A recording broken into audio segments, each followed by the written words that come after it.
हरे कृष्णा कृष्णा कृष्णा हरे हरे, हरे राम राम राम हरे हरे। श्रील प्रभुपाद के हरे कृष्णा।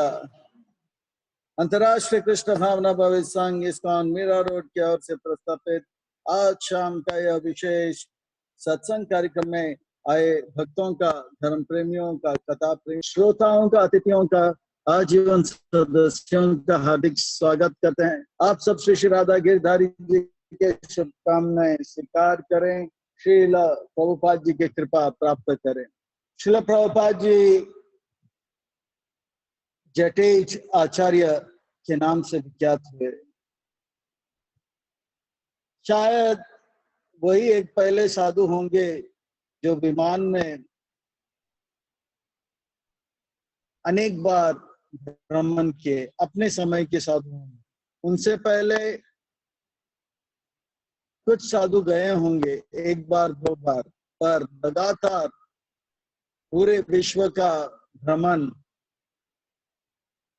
14 बार करना यह प्रभुपाद जी ही किए हैं। इसलिए उन्हें जटेज आचार्य के, जेट यानी कि फास्ट एरोप्लेन, उस आचार्य माने जाते हैं। प्राय भारत के साधु संत समुद्र पार नहीं करते हैं। शास्त्र में वर्णन है, जो भारत देश को लांग कर अपने पवित्रता को खो बैठ जाएगा, अपने साधुत्व को खो बैठेगा और अपने आध्यात्मिकता को लुप्त करा देगा। कहने का तात्पर्य है कि प्रभुपाद जी कोई साधारण साधु संत नहीं, वो भगवान की कृपा, भगवान के विशेष पार्षद हैं। अपने गुरु की कृपा प्राप्त किए प्रिय शिष्यों में से हैं। अगर कोई और जाता शास्त्र के अनुसार तो वर्जित है कि भारत देश छोड़ के कोई समुद्र पार करे। अगर वो पार करे तो पथ भ्रष्ट हो जाएगा, भ्रष्ट हो जाएगा। देखा गया है। प्रभुपाद जी 1975 में कुछ दिनों के लिए मॉरिशस में थे। मॉरिशस जो है बहुत सुंदर देश है, जो अंग्रेज द्वारा शासन किया गया था। और उन दिनों में ज्यादा करके बिहार से लोगों को नौकरी करने के लिए लगाया जाता था, गार्डनिंग, कुकिंग, अलग अलग प्रकार की सेवा। और मॉरिशस जब आजाद हो गया, यही लोग स्टेट बन गए। तो प्राय मॉरिशस में हिंदी सभी जानते हैं। उनमें से बहुत लोग बिहार के हैं। मुझे याद है जब हम 95-96 में फौज में थे, मॉरिशस से एक ऑफिसर आए थे, 2 ऑफिसर आए थे। एक बहुत ही लंबे थे, उनका नाम था रामधानी। ये बिहार में नाम होता है रामधानी, ऐसा नाम, तो उनका भी नाम रामधानी था। तो थे बड़े लंबे, दौड़ने में एक्सपर्ट थे। उनके साथ और एक भी था दूसरे कंपनी में। हम जोजिला में थे, वो इंफाल में था, कंपनी का। ये लोग दौड़ने में अच्छे। तो एक बार लंबा दौड़ था, ये थोड़ा मैं हटके बता रहा हूँ। कम से कम 14 किलोमीटर हम लोग को दौड़ना, 16 किलोमीटर दौड़ना होता था। उसको क्रॉस कंट्री कहते थे। पहाड़, नदी और फिर सीधा रास्ता दौड़ दौड़ के जाना। 40 मिनट में कर लेते थे 16 किलोमीटर। ये मॉरिशस के जो ऑफिसर्स हैं वो दौड़ने में भी अच्छे थे। मुझे उतना तेज नहीं था, पर एक बार कंपटीशन था, तो उस कंपटीशन में मॉरिशस के जो ऑफिसर था, पता नहीं, कंपटीशन 3 बजे शुरू हुआ था, ये शायद 2 बजे बहुत खा पी के लंच पेट भर गया था और सीधा दौड़ने लगे। पर दौड़ में वो पटु थे, तो ऐसे दौड़ते दौड़ते उनको पेट में प्रेशर लग गया था। वो सबसे आगे भाग गए। फिर बाद में 5 मिनट में जो भी करना था, 3 मिनट में जो भी करना था किया, एक पत्थर के पीछे और फिर से जुड़ गए और फर्स्ट आ गए। तो मैं जानता हूँ बहुत सारे मॉरिशस के लोगों को। तो प्रभुपाद जी मॉरिशस गए थे। मॉरिशस में समुंदर है और गन्ने का बहुत सुंदर पेड़ है। खास प्रभुपाद जी को बुलाया गया था भारत के संत करके। जो वहाँ के राष्ट्रपति था उनका नाम था राग गुमान करके ऐसे नाम था। उनके जो सेक्रेटरी थे, उनके सेक्रेटरी जो था सचिव, वो खास प्रभुपाद जी को बुलाया, बोला कि अभी मीटिंग करेंगे आप प्रेसिडेंट से। प्रभुपाद जी बोला ठीक है। और रहने के लिए सुंदर सुविधा, बहुत सुंदर गाड़ी व्यवस्था अव्वल नंबर का था। तो प्रभुपाद जी 2 दिन से मिल नहीं पाए, पर उन दिनों पे वो बड़े बड़े लोगों से भी मिल रहे थे मॉरिशस में। कल सुबह प्रेसिडेंट से मिलना था तो ब्रह्मानंद स्वामी साथ में थे, हरिकेश महाराज स्वामी साथ में थे। वो लोग प्रभुपाद जी जिसके बाजू वाले कमरे में टीवी देख रहे थे। तो जैसे ही टीवी देख रहे थे खबर आया कि ये जो प्रेसिडेंट गुलाम है वो एक बहुत बड़ा कारखाना, फैक्ट्री का उद्घाटन कर रहा है। और वो कारखाना, फैक्ट्री किसका है, किस प्रकार से जिंदा मुर्गा को फैक्ट्री के मशीन में डाला जाएगा और फैक्ट्री के मशीन से थोड़े देर के बाद वही मुर्गा जो है कट पीट कर किचन में खाने के लिए तैयार कैसे हो जाए, पकाने के लिए कैसे तैयार वैसा हो जाएगा। तो दोनों वक्त हैरान हो गए। ये तो 4 पाप में से पहला पाप जो है दया, हिंसा, अहिंसा के विरुद्ध है। तो तुरंत प्रभुपाद जी की बोला ये प्रेसिडेंट ने आज बहुत बड़ा फैक्ट्री का उद्घाटन किया और उस फैक्ट्री का उद्घाटन में ऐसा ऐसा हो रहा है। प्रभुपाद जी बोला ये हिंदू है, ये राष्ट्रपति हिंदू है और ऐसा काम कर रहा है। क्या इनके पास कोई सिद्धांत नहीं है? He doesn't have any principles। इतना बड़ा पाप कर रहा है। अगर देश का जो श्रेष्ठ व्यक्ति है इतना बड़ा पाप करेगा तो बाकी और कितना पाप करेंगे। इनके साथ हम मीटिंग कल नहीं करेंगे। वो मीटिंग ही रद्द कर दिया। बहुत सारे मीटिंग्स थे उसके बाद, तो सब रद्द कर दिया। और उन्होंने जो गाड़ी दिया था, उन्होंने जो मकान दिया था, वो सब छोड़कर अगले दिन वो दूसरे सेठ जी के बदलाव जो थोड़ा बहुत धार्मिक था। पर उनके जितने भी प्रोग्राम्स थे पहले से प्रेसिडेंट के साथ नियुक्त था, पर वो सब कटने के कारण प्रभुपाद जी के पास बहुत समय था। 2 दिन ऐसे ही प्रभुपाद जी ग्रंथ लिखना था। लिखते लिखते प्रभुपाद जी ने एक दिन कहा चलो गाड़ी में बैठते थोड़ा भ्रमण करके आते। तो ये जो मॉरिशस है दिखने में सुंदर है, समुंदर है और थोड़े छोटे छोटे पहाड़ है, से गाड़ी जाते हैं। तो एक लंबा रास्ता जा रहे थे। पुष्ट कृष्ण स्वामी आगे बैठे थे, ब्रह्मानंद स्वामी पीछे बैठे थे, प्रभुपाद जी खिड़की खोलकर दाहिनी तरफ थे और ड्राइवर आगे था। हरिकेश स्वामी जो थे वो प्रभुपाद जी के लेक्चर सुन रहे थे और उसको लिपिबद्ध करते, उसको ट्रांसक्रिप्शन कहते हैं, तो ऐसा कुछ कर रहे थे। तो गाड़ी चल रहा था, प्रभुपाद जी भी बड़े जपा भी कर रहे थे और पूरा वातावरण का आनंद भी ले रहे थे। चलते चलते चलते चलते प्रभुपाद जी अपने जो लकड़ी है दाहिने हाथ से जप करते थे और बाएं हाथ में कभी कभी एक लकड़ी रखते थे। तो लकड़ी को अपने बीच में रखे और थोड़ी देर से दोनों हाथ उसके ऊपर, केन के ऊपर रखे, और उतने में एक टर्निंग आया। जैसे ही टर्निंग आया, कुछ समय नहीं था, टर्निंग होते ही प्रणाम करके सामने से एक गाड़ी आया, ठोकर लगा, पुष्ट कृष्ण स्वामी बेहोश हो गए, ड्राइवर घायल हो गया। प्रभुपाद जी अपने केन को पकड़ के कृष्ण कृष्ण कर रहे हैं और फिर बाद में एकदम चुप हो गए। ब्रह्मानंद स्वामी उस तरफ पड़ गए, उनके हाथ में खून, और सबसे पहला काम उन्होंने अपने आप को संभाला और सीधा प्रभुपाद जी की ओर गया और प्रभुपाद जी को एकदम से गले से लगा, जो करना नहीं चाहिए, पर बोला क्या हालत। तो प्रभुपाद जी कुछ नहीं बोले और प्रभुपाद जी को गाड़ी से बाहर निकाले। ड्राइवर का क्या हाल है वो देख नहीं पाया। तो श्री कृष्ण स्वामी वहाँ वहाँ महाराज जो है बेहोश पड़े हैं।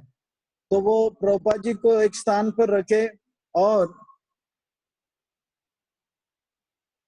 रास्ते के बीचों बीच ब्रह्मानंद स्वामी खड़े हो गए और सबको जो गाड़ी आ रहे थे उनको रोक रोक के बता रहे थे कि रुक जाओ, मेरे जो दादाजी हैं वो घायल हो चुके हैं एक्सीडेंट के कारण, तो कृपा करके। और बाजू से जो गाड़ी आया था वो साउथ अफ्रीका से आए कोई यात्री थे, उनको देश का कानून पता नहीं था, तो उल्टे तरह से चल रहे थे, इसलिए टर्निंग में इतना बड़ा हादसा हो गया।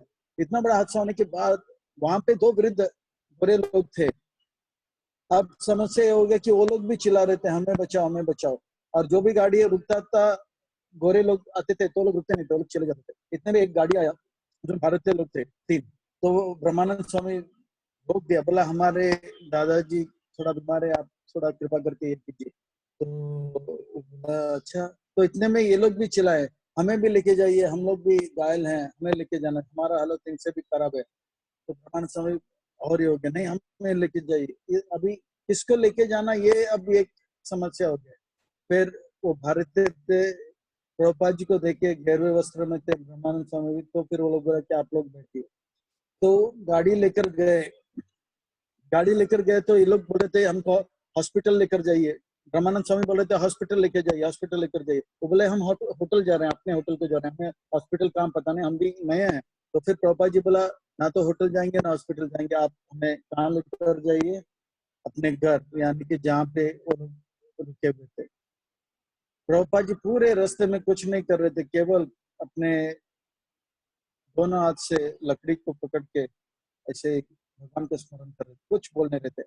और जैसे ही वो लोग मकान में आए जहाँ पर हरिकेश महाराज कुछ लिख रहे थे, तो वो हैरान हो गए। जाते वक्त एक नया गाड़ी आए से गए थे, आते वक्त 18 गाड़ी में कैसे आ गए। और दरवाजा जैसे ब्रह्मानंद स्वामी खोले तो देखा खून खून खून, तो वो थोड़ा डर गए। और ये पूरा समय प्रभुपाद जी कुछ बोले नहीं, और तुरंत बोला भगवान नहीं चाहते हैं कि मैं मॉरिशस में रहूं, मुंबई में बहुत सारा काम रह गया है, भगवान चाहते हैं कि उस काम को मैं जल्दी निपटाऊं। तो तुरंत बोला कि अगले दिन हम लोग बॉम्बे निकलते हैं।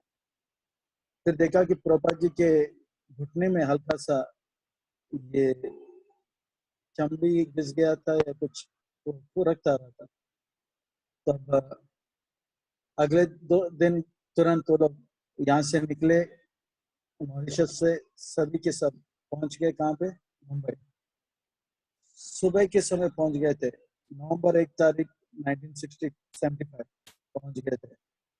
जैसे हर बार प्रभुपाद जी जब भी कोई भी देश में या शहर में आते हैं हवाई जहाज से, तो सारे भक्त हवाई जहाज में इकट्ठा होते थे, कीर्तन करते हैं और प्रभुपाद जी का इंतजार करते हैं।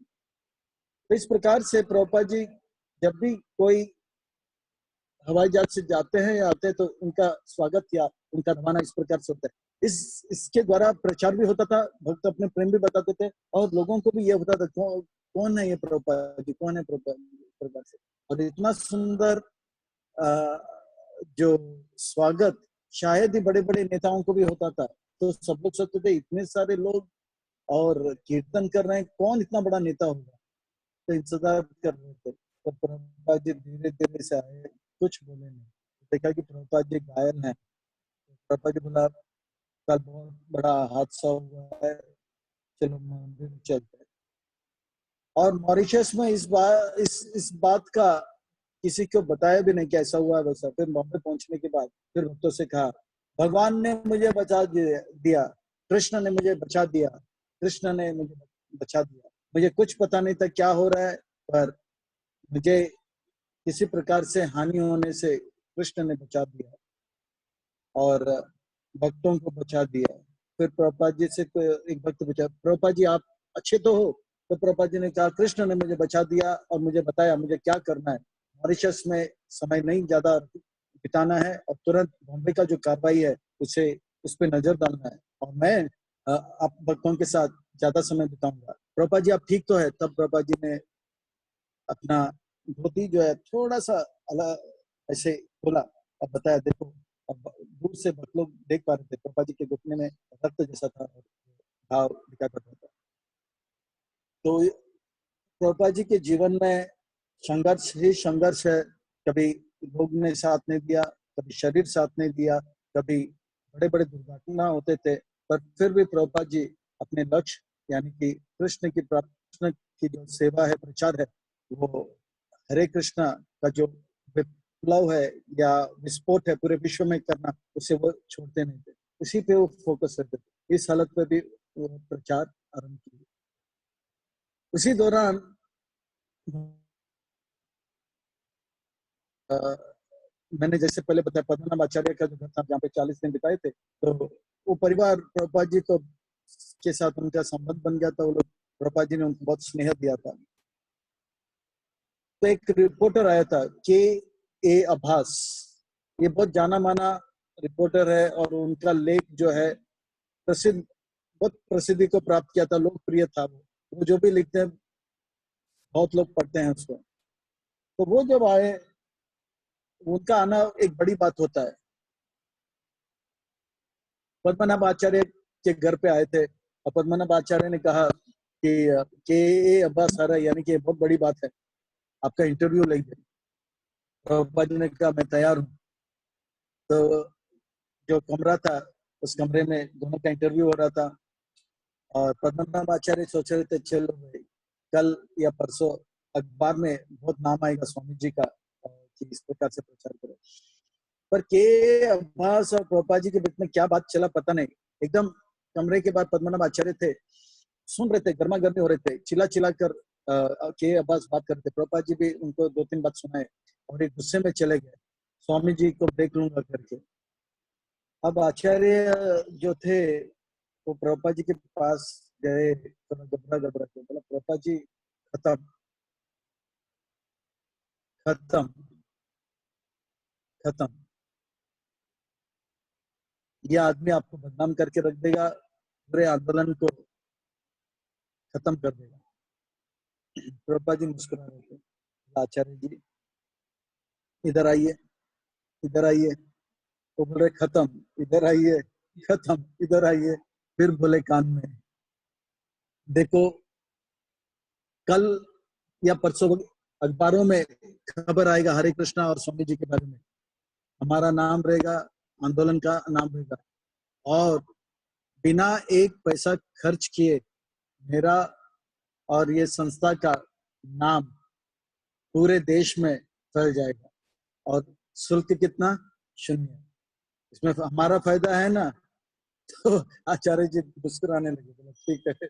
यानी कि जैसे मैंने पहले भी बताया कि जर्मन में जब उनका नाम बदनाम हो रहा था, तभी प्रभुपाद जी चिंतित नहीं थे। वो बोले कि चोर है ये भौतिक है, वो समय के साथ खत्म हो जाएगा, पर हरे कृष्णा ये जो है आध्यात्मिक है, वो सबक पढ़ेंगे और उसका लाभ उनको मिलेगा। दम मारो दम, मिट जाए गम, बोलो शुभ शाम, हरे कृष्ण हरे राम। ये भी जब हुआ था प्रभुपाद जी चिंतित नहीं थे, बोले इस पिक्चर के चलते पूरे भारत में हरे राम हरे कृष्णा का नाम फैल गया था, ऐसे भी साधु लोग हैं करके, सच में। फिर बाद में देवानंद थोड़ा थोड़ा भक्त बन गया और प्रभुपाद जी को एक कार भेंट में दिया था, इस्कॉन को भेंट में दिया था प्रभुपाद जी के तिरुभाव के बाद। तो प्रभुपाद जी हर हालत में वो दक्ष थे कि आंदोलन का नाम का प्रचार जो है बढ़ते जाए और हर परिस्थिति का लाभ लेते थे, जिससे कि इस्कॉन का नाम का वर्धन होते रहे। तो इस समय गुरु वंदना चालू हो गया था प्रभुपाद जी का। नहीं तो पहले आरती होता था और कीर्तन ज्यादा नहीं होता था, गुरु वंदना नहीं होता। गुरु वंदना 1974 से शुरू हुआ था। एक दिन भगवान स्वामी जो है, भगवान स्वामी जो है, वो प्रभुपाद जी के लिए एक सिल्वर, चांदी का पादुका बनाया था, यानी कि लकड़ी का पादुका था, उसके ऊपर सिल्वर का कोटिंग लगाया था, सिल्वर का लीफ, पत्ता, तो सिल्वर था। तो प्रभुपाद जी के चरणों में रखा ताकि प्रभुपाद जी अपने चरण रखेंगे। फिर उनका ये था भाव कि ये पादुका लेकर मैं अब प्रचार के लिए जाऊंगा। शायद उनको अफ्रीका जाना था तो वो लेकर जाएंगे, ऐसा उनका इच्छा था। तो प्रभुपाद जी को ये जो है इतना अच्छा लगा कि वो पादुका को पहने रहे और थोड़ी देर घूमने फिरने लगे, और उनको शायद मौका नहीं मिला। शायद ये अभी भी रास बिहारी में पाएंगे हम लोग सिल्वर कलर का। पर भगवान स्वामी को अच्छा लगा कि ये प्रभुपाद जी ने स्वीकार किया। और जब भी प्रभुपाद जी बॉम्बे में होते थे, संध्या आरती होता था तो खूब धुआंधार संध्या आरती होता था। जैसे मैंने कल बताया, वो गर्गमणि स्वामी उनके पीछे पीछे भागते थे, जैसे कबड्डी होता है वैसे। तो और संध्या आरती के बाद भगवत गीता क्लास होते रहते थे। क्लास के तुरंत बाद सब लोग को प्रसाद जो है प्रभुपाद जी देते थे। इतने बड़े थाली में, आप एक फोटो भी देखते होंगे नीचे, इतना बड़ा थाली है लोकनाथ स्वामी महाराज रखते हैं, और उस थाली से प्रभुपाद जी सबको हलवा देते थे। ऐसे प्राय प्रभुपाद जी जब हलवा देते हैं तो जो जिन बच्चों का या बड़ों का हाथ आता है तो उसमें जोर से दबा के देते थे, यानी कि उनको कृष्ण का कृपा मिलना ही चाहिए, ऐसे दबा के देते। तो कुछ बच्चे जो है बार बार आते थे, तो प्रभुपाद जी बोलते अरे तुमको पहले भी देखा था फिर भी देते थे। इस प्रकार से प्राय क्या होता है, जब भी कोई साधु होता है, संत होता है, वो किसी को छूता नहीं है, जो भी देते दूर से देते। तो प्रभुपाद जी का एक अलग रवैया था, एकदम आपको कृष्ण की कृपा मिलना ही चाहिए कि दबा के दे देते। तो इस प्रकार से एक दिन प्रभुपाद जी का तबीयत जो था थोड़ा खराब था, तो हरीश्वरी प्रभु से कहा कि मुझे सूखा नीम का पत्ता दीजिए, उसको चावल में दाल में थोड़ा सा आप डाल दो और मैं खाऊंगा। हरीश्वरी प्रभु बोले कि सूखा नीम का पत्ता खत्म हो गया, ताजा मिल सकता है। तो बोला ताजा को मैं कैसे खाऊं? बोला हम उसको आपको दे देंगे, आप चबा चबा के खाओ। चबा चबा के खाऊं? प्रभुपाद जी पूछा। तो बोला नहीं नहीं, हम उसका पेस्ट बनाएंगे। ठीक है, पेस्ट बनाओ, अच्छा है। फिर प्रभुपाद जी ने बोला ठीक है, अरुण अरुण दाती नाम का एक माता जी है, उनको बुला। बोला कि नीम का पकौड़ा बनाए, नीम का पकौड़ा टेस्टी भी रहेगा, खाने में भी अच्छा रहेगा, और नीम का जो दवाई का जो असर है उसका भी लाभ मुझे मिलेगा। तो प्रभुपाद जी के कुछ मुंबई का लीला हम बता रहे थे। ऐसा नहीं था कि एक मंदिर या संस्था को चलाना एक आसान बात नहीं है। जैसे एक परिवार को चलाना आसान नहीं है, एक पिता को मालूम है या जो घर चलाते हैं उसको मालूम है कि कितना समस्या होता है। कभी पत्नी साथ नहीं देते तो कभी बच्चे साथ नहीं देते। तो इसी प्रकार से संस्था में कभी भक्त साथ नहीं देते हैं, तो क्योंकि अलग अलग लोगों का अलग अलग चेतना होता है। तो उस वक्त चैत्य गुरु करके एक जैसे लोकनाथ स्वामी महाराज जो थे पहले भारतीय थे, जो इस्कॉन से पहले भारतीय जो जुड़े थे वो गोपाल कृष्ण गोस्वामी महाराज, जो कि कनाडा में जुड़े थे 1968 में। तभी प्रभुपाद जी अपना वीजा बनाने के लिए कनाडा में 3 महीने रुके थे। उस वक्त कनाडा के एक बहुत बड़ा डॉक्टर वो लिखते हैं कि मेरा ये अनुभव है कि लोग जब शरीर छोड़ते हैं, शरीर छोड़ने के बाद शरीर मृत अवस्था में रहता है, पर शरीर में कुछ ऐसा चीज है जो मरता नहीं है। इस प्रकार से उन्होंने एक लेख लिखा। तो ये लेख गोपाल कृष्ण गोस्वामी महाराज ने प्रभुपाद जी को दिखाया कि ये डॉक्टर ऐसा कहता है कि शरीर मरने के बाद ऐसा ऐसा तत्व है जो कि अभी भी वो जिंदा रहता है, शरीर नष्ट होने के बाद भी वो नष्ट नहीं होता है। प्रभुपाद जी बहुत खुश हुए, और प्रभुपाद जी ने वो डॉक्टर को, और गोपाल कृष्ण महाराज ने उस डॉक्टर के साथ एक इंटरव्यू किया प्रभुपाद जी का, और पूरा इंटरव्यू आज भी हमें मिलेगा।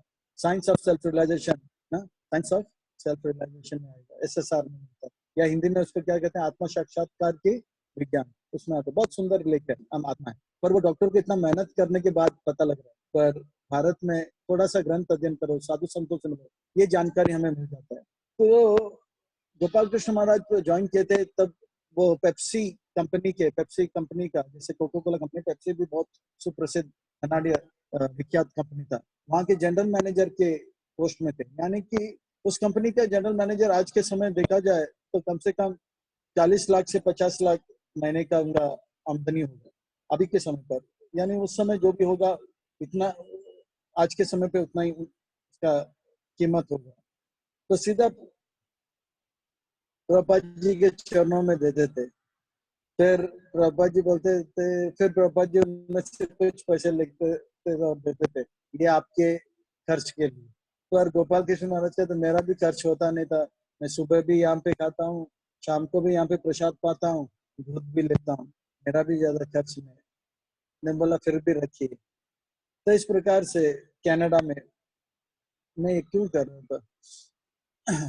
तो हाँ, प्रभुपाद जी पहले भारतीय जो इस्कॉन में जुड़े थे वो गोपाल कृष्ण गोसाई महाराज जो भारतीय शिष्य थे, पर सबसे पहला शिष्य जो प्रभुपाद जी के थे वो थे झांसी में, उनका नाम था प्रभाकर, वो संस्कृत स्कॉलर थे। उसके बाद इस्कॉन स्थापन होने के बाद इस्कॉन में पहला भारतीय गोपाल कृष्ण गोसाई महाराज भारतीय शिष्य। बाकी फॉरेनर्स में से सबसे पहले जो थे कीर्तानंद महाराज थे, कीट, उमापति प्रभु, हाईग्रीव प्रभु, ये सब पहले थे। और बॉम्बे में इस जब आए तब लोकनाथ महाराज पहले थे। फिर उसके बाद चैत्य गुरु और बहुत सारे भारतीय भी जुड़ने लगे। तो चैत्य गुरु प्रभु बहुत दक्ष थे और बॉम्बे मंदिर के जो जितने भी कार्य थे उसको संभाल रहे थे दक्ष अच्छी तरह से, और पूरा मंदिर बहुत व्यवस्थित रूप में चलने लग गया। पर कुछ ही दिनों में भक्त भक्त में ये हो गया। और चैत्य गुरु प्रभु जो है प्रभुपाद जी, और प्रभुपाद जी के साथ वो बातें करते थे, क्योंकि मंदिर चलाने में प्रभुपाद जी इसको बताना पड़ता है, ये डिपार्टमेंट पे ये हो रहा है, इसमें ये हो रहा है। और प्रभुपाद जी और वो बातें करते थे और कभी कभी हिंदी में बात करके हंसते भी थे। फिर चैत्य गुरु अपने सेवा में, फिर 4 महीने के बाद वापस प्रभुपाद जी आए चैत्य गुरु प्रभु प्रभुपाद जी के पास, रोके गए, मैं अभी मंदिर में काम नहीं करूंगा।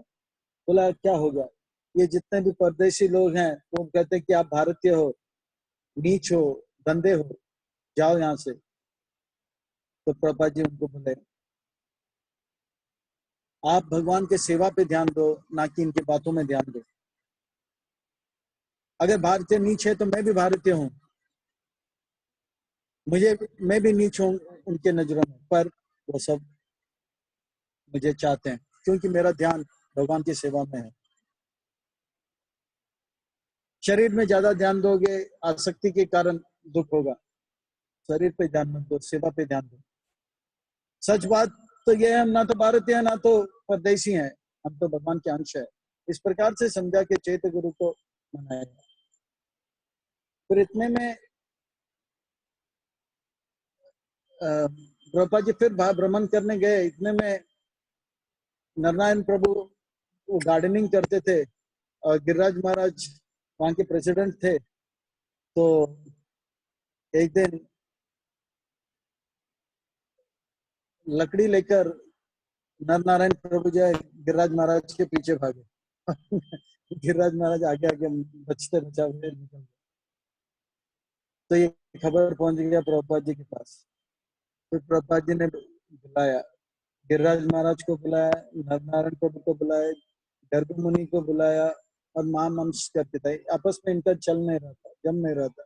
फिर प्रभुपाद जी ने समझाया इतना बड़ा संस्था हम चला रहे हैं तो सबको चाहिए, जो अथॉरिटी है उनके बात को मानना चाहिए। ये होता है सदाचार। सदाचार होगा तो डिसिप्लिन रहेगा, संयम रहेगा, और संयम अगर हम रहेंगे तो पूरा इतना बड़ा आंदोलन को बड़े सुचारू रूप से चला पाएंगे। फिर गर्गमणि स्वामी का बन नहीं रहा था गिरिराज महाराज से, तो गर्गमणि स्वामी को बोला आप प्रचार करने के लिए निकल जाओ।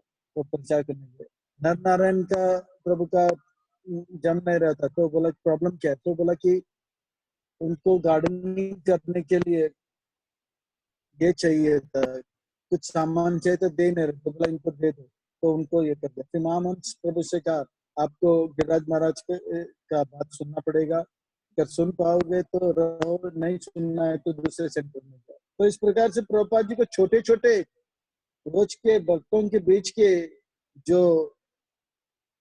आदान प्रदान में भी भाग लेना पड़ता था। ऐसा नहीं कि सब कुछ स्मूथ चल रहा था, क्या क्या नहीं करना पड़ता था।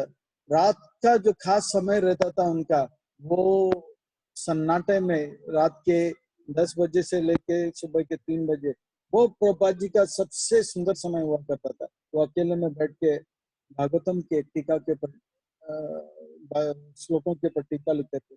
ये प्रभुपाद जी को बहुत अच्छा लगा, क्योंकि प्रभुपाद जी का मेन लक्ष्य था ग्रंथ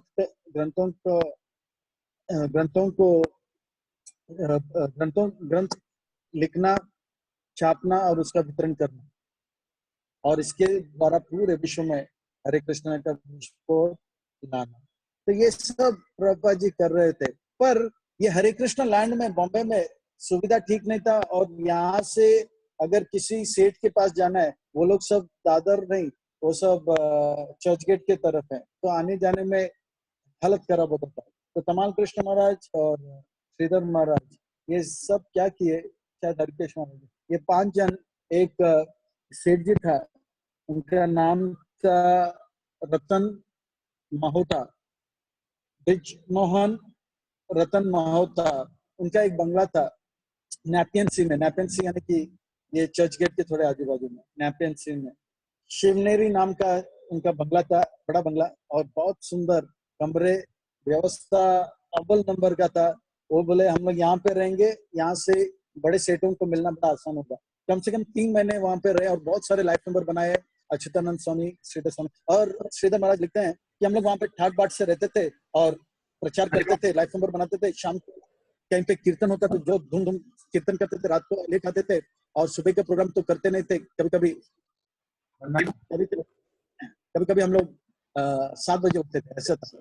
तो प्रभुपाद जी वापस आए, लेकिन ये 5 भक्त कहाँ है, बोला शिवनेरी बंगला में करते हैं। अच्छा, खूब प्रचार कर, खूब लाइफ नंबर बना, ये तो अच्छी बात है। तो प्रभुपाद जी एक दिन पहुंच गए अचानक, फिर बोले विग्रह कहाँ पे है? बोला नहीं, हम लोग बहुत परिश्रम कर रहे हैं, हम केवल सेवा पे ध्यान रखते हैं। प्रसाद, बोला बाजू के रेस्टोरेंट में वेजिटेरियन खाते हैं। अच्छा, मॉर्निंग प्रोग्राम, प्रभुपाद जी आपको क्या बताएं? फिर प्रभुपाद जी बोला तुरंत यहाँ पे इसको 1 2 4 कर दो और वापस बताए। प्रभुपाद जी, अगर हम सुबह का प्रोग्राम नहीं करेंगे और केवल भाग दौड़ करते रहेंगे, कुछ समय के बाद हमारा आध्यात्मिक बल कम हो जाएगा, और इसके कारण हम जो कुछ भी करेंगे, हम में और कर्मी में कुछ अंतर नहीं रहेगा, बल्कि कर्मी हम लोग पैसा कमाएंगे और अच्छे ठाट बाट से रहेंगे। मॉर्निंग प्रोग्राम नहीं करेंगे तो हम अपने आध्यात्मिकता से पतन हो जाएंगे। सुबह के कार्यक्रम को कभी पक्का करना, चाहे वो निवासी वक्त हो या कौन से मॉर्निंग प्रोग्राम पर, और तब वापस आना पड़ा। तो यह है प्रभुपाद जी का यह 11 साल का फल। विदेश में फिर बाकी 6 साल, भारत में 6 महीने और विदेश में 6 महीने, और पूरे विश्व को 14 बार भ्रमण करके हरे कृष्णा मंत्र से विस्फोट कर। यह है जटेज आचार्य श्रील प्रभुपाद की जय। हरे कृष्णा हरे कृष्णा हरे कृष्णा कृष्णा हरे हरे।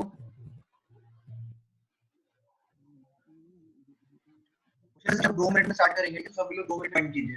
हरे Krishna. Okay, we'll join up. Yeah.